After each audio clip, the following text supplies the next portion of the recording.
Hi hello வணக்கம். இது உங்கள் சிவி ஜோன். எல்லாரும் எப்படி இருக்கீங்க? இப்போ பார்த்தீங்கன்னா பயங்கரமான சம்பவங்கள்லாம் வந்துட்டு நம்மளுக்காக காத்துட்ருக்கு. ஆனால் அதுக்கு முன்னாடி இதெல்லாம் நடக்குமா நடக்காதான்றது ஒரு பக்கம் இருக்குது. சரி, என்னென்னா இந்த வாரம் முழுக்க பார்த்தீங்கன்னா ஒரு பயங்கரமான ரன்னகல பூமி மாதிரி இந்த பிக் பாஸ் வீடு மாறிச்சு. காரணம், இந்த கூட்டா விளாண்ட பாய்ஸ் வெர்சஸ் கேர்ள்ஸ் அப்படின்ற ஒரு விஷயத்தை டமான்னு உடச்சி பிக் பாஸ் வந்து அவங்களுக்கு மட்டும் கிடையாது, நம்ம எல்லாருக்குமே வந்து ஒரு பெரிய ஒரு ஸ்பெஷலான ட்ரீட்டை கொடுத்து உண்மையிலேயே இப்போ தான் பிக் பாஸ் கேமே ஆரம்பித்த மாதிரி ஒரு எஃபெக்ட் நம்மளுக்கு கொடுத்து, ஆனால் இந்த 50 நாள், அதாவது ஃபஸ்ட்டு நாள்லேருந்து 50 நாள் இருந்தது நம்மளுக்கு எப்படி இருந்துச்சு, மனசெல்லாம் ஒரு மாதிரி இருந்துச்சு. ஒரே ஒரு வாரத்தில் நம்ம எல்லோரும் பிபி சொங்கின்னு ஏற்றி எல்லோரும் இப்போ வந்துட்டு அந்த பிபி மாத்திரை போட்டுக்கிறாங்க, ஊசி போட்டுக்கிறாங்க. முடியல முடியல முடியலன்னு இருக்காங்க. ஏன்னா அந்த அளவுக்கு இண்டிவிஜுவல் கேம் வந்து அவங்களெல்லாம் அப்படி மாற்றிடுச்சு. அதனால தான் பிக் பாஸ் கேம் இந்த 8 ஆரம்பிக்கும் போது நிறைய பேர் என்ன சொன்னாங்கன்னா, பாய்ஸ் வர்சஸ் கேர்ள்ஸ் செட் ஆகாதுங்க, ஏங்க இவங்க பண்ணுறாங்கன்னு. கடைசியில் என்னாச்சு, முதல் கோடை தூக்குனாங்க, அப்புறம் ஃபஸ்ட்டு ஸ்வாப்பிங்கை இது பண்ணாங்க, மாற்றினாங்க. அதுக்கப்புறம் கோடையை தூக்குனா இப்போ இண்டிவிஜுவல் கேம் ஆரம்பிச்சிட்டாங்க. இதை முதலே பண்ணியிருந்தால் இந்த கேம் கண்டிப்பாக வேறு மாதிரி ஹிட் ஆகிருக்கலாம். பட் இப்போ வந்து அதுக்கு ஒன்றும் குறைச்சல, சூப்பராக கொண்டு வந்துட்டாங்க வச்சுங்களேன். அந்த மாதிரி ஆரம்பித்ததுலாம் என்ன ஆகிடுச்சுன்னா, அதாவது கேர்ள்ஸ் தனியாக பாய்ஸ் தனியாக இருந்தவங்களாம் இப்போ வந்து என்ன ஆகிடுச்சுன்னா கூட்டம் மாறிட்டாங்க. கோவா கேங் தனியாக, விஷால் கேங் தனியாக, முத்துக்குமரனோட கேங் வந்துட்டு கேங் இருக்கிற மாதிரி இருக்குது, இல்லாத மாதிரி இருக்குது, அந்த மாதிரி ஒரு கேங். அதாவது இது எப்படி இருக்குன்னு நான் பார்க்கும்போது, இந்த ஆரி, அப்புறம் சனம், அனிதா, ஆனால் இவங்க 3 பேரும் மாறி மாறி அடிச்சுப்பாங்க.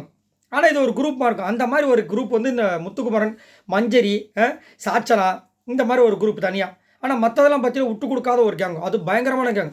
என்ன தான் ஆனாலும் சரி, நான் என் டீமுக்காக தான் இருப்பேன், என் டீம் தான் வின் பண்ணணும், அந்த மாதிரி ஒரு வெறியாக இருக்கிற ஒரு கேங். சரிங்களா? இப்போ அந்த மாதிரி கேங்காக மாறினதுனால இந்த வாரம் முழுக்க பார்த்தீங்கன்னா ரன்னகல பூமியை அடித்து நொறுக்கிட்டாங்க. அச்சோ!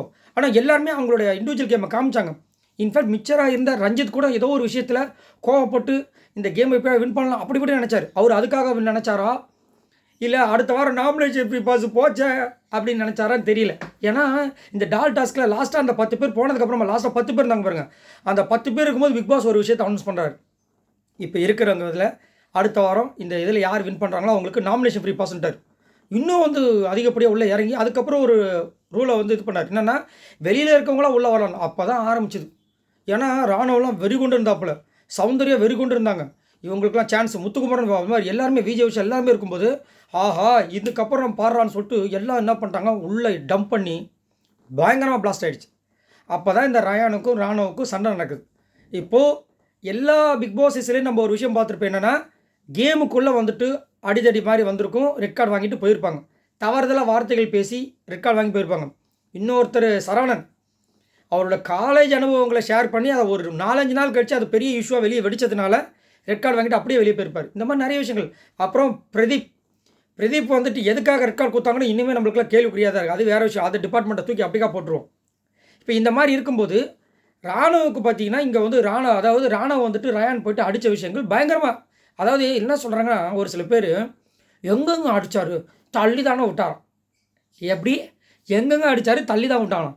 நீங்கள் அங்கேருந்து வேகமாக வருவீங்களாம், வந்த கடைசி நேரத்தில் வந்துட்டு இப்படி பண்ணிட்டீங்கன்னா அது அடித்தது கணக்கு கிடையாது. இப்போ நாங்களும் திரும்பி இந்த மாதிரி பண்ணலாம், தப்பு கிடையாது. அடிக்க வந்துட்டு அவர் வந்து ஹைட்டாக இருக்கவே அந்த நேரத்தில் என்னாச்சு தெரியல, தள்ளியாவது விடுன்னு சொல்லிட்டு பண்ணிட்டு கடைசியில் அவர் அடிக்கலாம் வரல, தள்ள தான் வந்தாராம். என்ன அதாவது நம்மளுக்கு பிடிச்ச ஆட்களை எப்படியாவது நம்ம வந்து அங்கே காப்பாற்றணும்னு சொல்லிட்டு ஒரு சில பேர் அந்த மாதிரி பண்ணுறது பாவம் பச்சையே தெரியும். அதில் தான் நம்மளுக்கு தெரியும், ஓ நீ இந்த மாதிரி கேம் விளாட்றியா, அதான் பச்சையே தெரியுதாங்க பார்த்துட்டுமே அப்படின்ற மாதிரி. இப்போது ரயான் போய் அடிக்க போயிட்டார், அதான் உண்மை.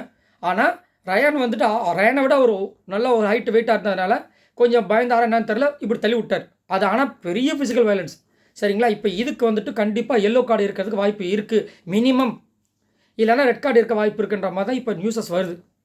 இது எந்த அளவுக்கு உண்மை, இன்றைக்கி முதல்ல எபிசோட் நடக்குமான்றது பெரிய கேள்விக்குறியாக இருக்குது. ஏன்னா ஃபுல்லாக பார்த்திங்கன்னா வெள்ளை காடாக இருக்குது, மழைலாம் போட்டு பொழந்து கட்டிகிட்டு இருக்குது.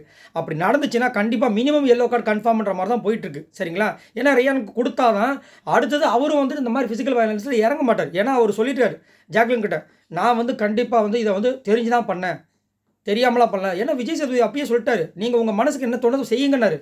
அதனால் செஞ்ச எல்லாம் மீறினா தான். ஆமாம் எல்லாம் மீறன். இப்போ எல்லாம் மீறினா என்ன நடக்கும்னு சொல்லிட்டு அவங்களுக்கு ஒரு பாயிண்ட் வச்சா தான். ஏன்னா இவர் வந்து ஒரு நல்ல கண்டஸ்டன்ட், உண்மையாக சொல்லப்போனால் ரயான் நல்ல கண்டஸ்டன்ட். அவருக்கு ஒரு லாக் போட்டால் தான், அவருக்கு ஒரு கடிவாளம் போட்டால் தான் அவர் வந்து அடுத்து திருந்துறதுக்கு வாய்ப்பு இருக்குது. சரிங்களா? இது ஒன்று. அடுத்தது ராணுவ வராரு. ராணுவுக்கு பார்த்தீங்கன்னா எல்லோ கார்டு இருக்கிறதுக்கு வாய்ப்பு இருக்கா அப்படி கேட்டிங்கன்னா கொஞ்சம் டவுட் தான். ஏன்னா இவரை விட கேவலமான வார்த்தைகளை இந்த பிக் பாஸ் வீட்டுக்குள்ளே நிறைய பேர் பேசிட்டாங்க. என்ன ஒன்று தனியாக பேசியிருக்காங்க, ஜாலியாக பேசியிருக்காங்க. ஆனால் ஜாலியாக பேசினாலும் தனியாக பேசினாலும் கெட்ட வார்த்தை தானே. இவர் வந்துட்டு மூடுன்ற மாதிரி ஒரு வார்த்தையை சொல்லிட்டார். தப்பு தான், பெரிய தப்பு தான். ஆனால் இதை விட கேவலமாக கொடிய வார்த்தைகள் இருக்குது பார்த்தீங்களா, ஓ பூ இந்த மாதிரிலாம் நிறைய வார்த்தைகள் இருப்பாங்க. அந்த மாதிரி கேவலமான வார்த்தைகள்லாம் உள்ளே யூஸ் பண்ணிட்டாங்க கேர்ள்ஸ் டீமில் நிறைய பேர். ஆனால் இது வரைக்கும் எதையுமே இது வரைக்கும் கேட்டது கிடையாது. ஏன் சீசன் 7 யூஸ் பண்ணாத கெட்ட வார்த்தையா? ஒரு வார்த்தை யாராவது கேட்டிருப்பாங்களா? கமலஹாசன் அவர் கேட்டிருப்பாரா? கேட்கவே இல்லை. அப்படி இருக்கும்போது இதை மட்டும் எடுத்து வைப்பாங்களா அப்படின்றது ஒரு டவுட்டாக இருக்குது. பட் இருந்தாலும் நம்மளோட கருத்து என்னென்னா, இந்த மாதிரி அதாவது இப்போ வந்து வெளிச்சத்துக்கு வந்துருச்சு அப்படின்போது இதுக்கு ஒரு வார்னிங் கொடுத்தா தான் இப்போ மறைமுகமாக பேசுகிறாங்க பார்த்தீங்கன்னா அவங்களுக்கு ஒரு அடி மாதிரி இருக்கும். ஸோ அதனால் தப்புலேயே இவர் கொடுத்து தான் ஆகணும் இது பக்கம். ஆனால் இதில் வந்துட்டு 2 பேரும் இல்லாமல் ஒருத்தர் இருக்கார். இவர் கோவத்தின் மிகுதியில் பண்ணார் ரயானு. இவர் வந்து அதுக்கு வந்து ரிஃப்ளெக்ஷனாக பண்ணார் இவர் பேசின விஷயங்கள். ஆனால் ஜெஃப்ரி இருக்கார் பாருங்க, ஜெஃப்ரி சைலண்டாக சம்பவம் பண்ண ஒரு ஆள். என்னென்னா அவரை வந்துட்டு இவர் பிடிச்சிட்டாரு. இவர் வந்துட்டு இவரோட கேமுக்கு பிடிக்கிறார். அவர் வந்துட்டு அவரோட கேம் ஆடணும்னு சொல்லிட்டு என்ன பண்ணால் இவரை விட்டு தான் போனோம். இப்போ ஒரு டைம் பார்த்தீங்கன்னா நம்ம ராஜு வந்து அக்ஷராவை பிடிச்சி இழுத்துருப்பார், விடவே மாட்டார். அக்ஷரா என்னென்னமோ பண்ணியிருப்பாங்க. அதுக்கப்புறம் பாவனின்னு நினைக்கிறேன், இவங்களெல்லாம் விடவே மாட்டார், பிடிச்சி உட்கார வச்சுறாரு. அவங்க என்ன பண்ணாங்க? வேறு வழி கிடையாது, சரண்டர் தான். இதுதான் கேம். இப்போது நம்ம ஃபஸ்ட் வீக் பார்த்தீங்கன்னா கேர்ள்ஸ் டீமாக பாய்ஸ் டீம் செம்மையாக டாமினேட் பண்ணாங்க, பயங்கரமாக டாமினேட் பண்ணாங்க. அவங்களுடைய அந்த ஃபுல் ஸ்டைலில் காமிச்சாங்க. பொண்ணுங்களால் முடியல. ஆனால் தோத்தது தான். ஆனால் பெரிய இஷ்யூ ஆச்சு. ஆனால் இது இல்லை. ஆனால் ரிசல்ட் கிடச்சிருச்சு. சாதகமாக பாய்ஸ் டீமுக்கு சாதகமாக வந்துருச்சு. அதே மாதிரி தான் இங்கேயும். என்னென்னா ஜெஃப்ரியால் முடியலைன்னா அவர் கையிலேருந்து தப்பிக்கிறதுக்காக பார்க்கணுமே தவிர அதுக்கு ஃபிசிக்கல் வயலன்ஸ் அவர் எடுத்தது பெரிய தப்பு. அதுவும் தெரியாமல் பட்டுச்சிங்கன்னு சொன்னால் கூட பரவாயில்ல. இப்போ சத்யா ஒன்று பண்ணியிருக்காரு. சத்யா வந்து வேணுட்டுமே ஜாக்கில் ஒரு அடிப்பார். அவங்களுக்கு நெஞ்சில் அடிபட்டுச்சா எங்கே அடிபட்டு தெரியல, அப்படியே கதறிட்டு போயிருப்பாங்க. ஆனால் இது வரைக்கும் வெளியே சொல்லவே இல்லை.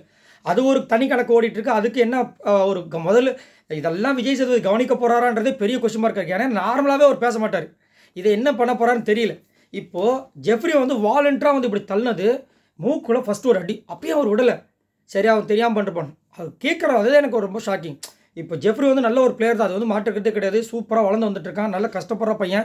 இந்த பையன்லாம் கண்டிப்பாக டாப் 5 வரணும். நான்லாம் ரொம்ப சப்போர்ட் பண்ண ஆசைப்பட்றேன். பட் எல்லாத்துக்கும் ஒரு பவுண்ட்ரி லைன் இருக்குது, அந்த லைனை தாண்டக்கூடாது. ஆனால் இவர் என்ன பண்ணுறாரு, அங்கே கேட்குற யார்கிட்டயோ அந்த கேட்குற பர்சன் யாருன்னு தெரியல, அதை காமிக்கவே நம்மளுக்கு. அப்படி ஒரு அடி அடித்தார் கேட்ட உடனே மூக்கில். அவர் உடலை அடுத்தது செம்மாட்டி இப்படி குனிஞ்சு இப்படி அடித்தார். இப்போ மூக்கில் பட்டு ரத்தம் பட்டு, ஏன்னா இந்த இடத்துல பட்டதுனால ஒன்றும் பிரச்சனை இல்லை. கொஞ்சோண்டு ஜஸ்ட்டு இங்கே பட்டிருந்தாலோ இல்லை கண்ணில் பட்டிருந்தா என்ன ஆகிறது? நீங்கள் கொடுப்பீங்களா? ஜெஃப்ரி கொடுப்பாரா? இது பயங்கரமான ஃபிசிக்கல் வயலன்ஸ். அதாவது ரயானை விட சத்யாவை விட நம்ம ராணுவை விட பயங்கரமான ஃபிசிக்கல் வயலன்ஸ் ஜெஃப்ரி தான் பண்ணியிருக்காரு.